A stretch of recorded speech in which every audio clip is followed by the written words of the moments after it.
in a small town on the Mediterranean called Paestum.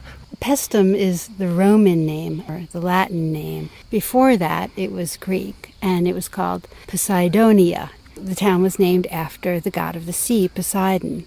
This was a Greek settlement, sometimes called a colony, although it was really an independent, small Greek city. And there were lots of these all over the south of Italy in what historians call Magna Grecia, or the Greater Greece. And Greece had colonies in Italy, but also in many other places in the Mediterranean, including what is now Turkey. Paestum contains 3 fabulously preserved ancient Greek Doric temples, 2 from the Archaic period of the 6th century and 1 from the classical period of the 5th century. The Greeks, over time, adjusted the proportions of the architecture, of the width of the columns, the number of columns on the front and side, always in a search for perfection or ideal beauty. The oldest of the 3 is dedicated to the goddess Hera, who was the wife of Zeus. This temple, Hera 1, has all of the elements that we would expect to see in a Doric temple.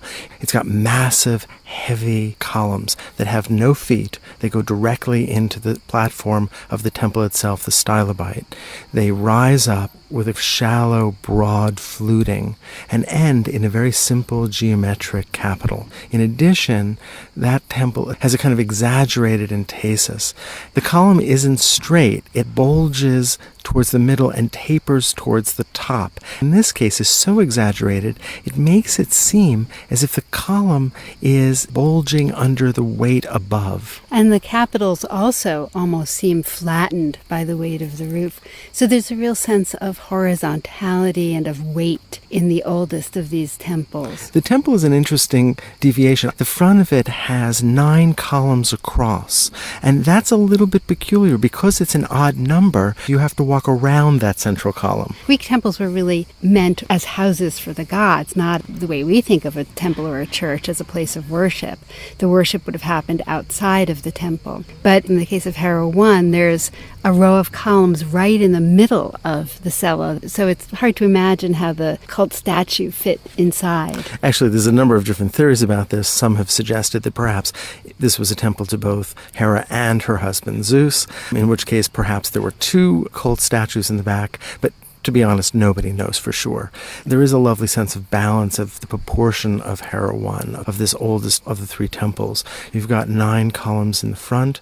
Down the side, you've got 18, so you've got a very neat geometric doubling. And art historians really like to contrast the older Hera 1 with so-called Hera 2 from the classical period, which is very different in its proportions. It has a much greater sense of verticality, of being more slender, of not being so subsumed under the weight of the roof. It's also in many ways better preserved in that we can see the frieze with the triglyphs and metapiece, and part of the pediment remains. But probably the biggest difference for me between Hera 1 and the so-called Hera 2 is that Hera 2 is much closer to what we have come to expect from a Doric temple, such as the Parthenon on the Acropolis in Athens. This has 6 columns in the front, so it is symmetrical in the front. There is a gap in the middle that we could walk through, and the side contains 14 columns. This temple, though, has some other kinds of variations. It's got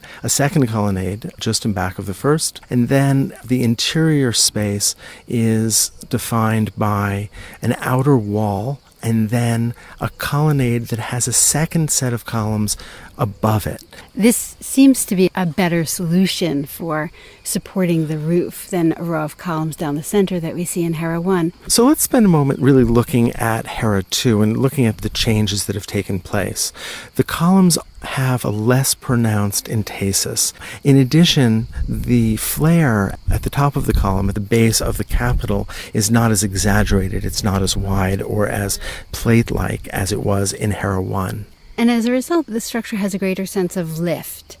But one of the things that's often missing from a discussion of both of these temples is the location. All around are even older Greek ruins and Roman ruins. The Romans would conquer this area, would take the entire peninsula of Italy. They would push out the Greeks in the south of Italy and push out the Etruscans in the north. They took this area of Paestum in the 3rd century BCE, so that's when this became Roman. So all around these temples are Roman houses, Roman apartment blocks. There's an amphitheater. So these things literally coexisting. When we look at Hera II, this classical Doric temple, I think it's also useful to think about ancient Greek sculpture that was made at this time, like the Doryphorus, or some of the images of gods and goddesses that we saw today in the museum in Naples, or of Greek athletes and heroes. We're at this moment of what was called the golden age of Greece, of Periclean Athens, of the invention of democracy, of humanist philosophy. A culture that at this very moment was inventing the geometry that we still use, was seeking to understand the movements of the heavens, the movement of the human body, was inventing the philosophy that we still struggle with. We're looking at artifacts, at buildings that were created by a culture that profoundly shaped our world. Both of these temples, and the third temple that archaeologists believe was dedicated to Minerva or Athena, all have a sense to me of rising out of the landscape, of giving form to human aspiration.